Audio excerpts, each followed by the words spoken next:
Estamos aqui com a doutora Alexandra Simeão para falarmos um pouco do seu percurso político enquanto mulher. Alexandra Simeão é analista política e independente. Que é preciso reconhecer, eu venho de uma família em que, tanto do lado materno como do lado paterno, as mulheres sempre se envolveram muito na vida cívica e na vida política. A minha mãe foi a primeira mulher candidata portanto, às eleições presidenciais na altura em África e até este momento em Angola. Criou um partido político ainda no exílio e foi presidente desse partido e deputada até à data da sua morte. De facto, este compromisso com a cidadania é um compromisso que tem como objetivo fazer valer as coisas em que acreditamos, quer dizer, se as coisas estão bem, termos a capacidade para dizer que estão bem, termos essa imparcialidade e sobretudo essa liberdade, mas quando as coisas não estão bem também termos a coerência de, portanto, chamar a atenção. Nenhum país pode ser saudável se não tiver uma sociedade que seja engajada, que seja proativa e, obviamente, nessa sociedade, como é o nosso caso, em que as mulheres são a maioria da população, é óbvio que não faz sentido nenhum que elas não sejam estimuladas e não sejam, obviamente, integradas em todo este processo. Bom, tem havido alguma evolução do ponto de vista da integração ao nível institucional, mas eu acho que isso ainda é muito pouco. É muito pouco porque um país de facto não vai muito longe se só tiver uma participação política ao nível das instituições. É preciso de facto que as pessoas individualmente consideradas se sintam livres e motivadas a participar, o que no nosso caso ainda não é uma realidade. E no caso das mulheres particularmente, a questão é bem mais complexa.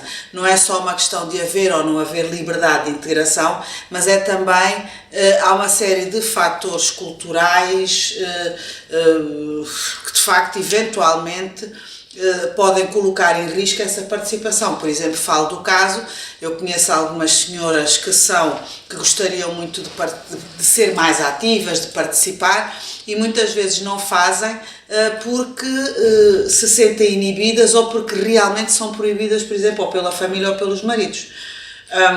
Porque também há um medo que é real. Nós vivemos num país que tem uma Constituição que se diz democrática, mas na prática nem sempre isso acontece. O que é que acontece em relação à liberdade de opinião? Há um preço a pagar quando as pessoas exprimem a sua opinião.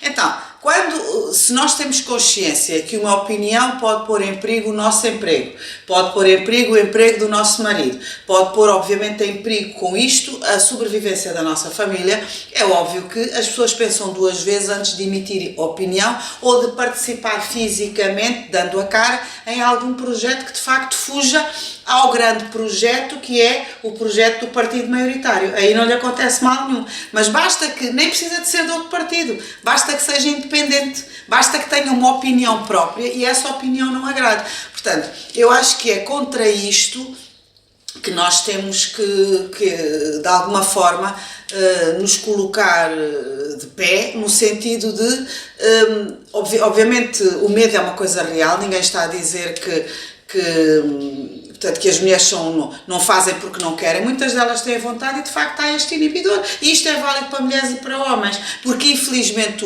o mercado de trabalho está concentrado em empresas, tanto públicas como privadas, que normalmente são conotadas. A maioria da oferta de emprego é conotada. Portanto, se a pessoa tem uma opinião fora daquilo que é a opinião maioritária, portanto, neste caso do partido maioritário, corre sempre algum risco se trabalhar num banco, se trabalhar numa empresa de telecomunicações, se trabalhar para o Estado, se trabalhar... Portanto, há sempre, dependendo, claro que depois também vai depender muito do tipo de pessoa, não é? Quão disposta está para enfrentar esse risco, mas a maior parte das pessoas nem sequer querem pagar para ver, porque tem a ver com a sobrevivência da família. E, portanto, logo aqui é um constrangimento à partida que é preciso dirimir e, obviamente, quanto mais mulheres nós virmos no processo e quanto mais mulheres nós virmos engajadas, até fora dos partidos políticos, porque os países não são dos partidos nem são dos políticos, os países são dos povos, portanto, e os povos de facto é que são os soberanos e os povos otorgam, portanto, essa responsabilidade, emprestam temporariamente essa responsabilidade através do voto a um partido político para em seu nome gerir o país, mas não significa que eles se tenham que abster de ter uma opinião. Portanto, faz todo o sentido incentivar as mulheres, mas tendo consciência de que temos este constrangimento.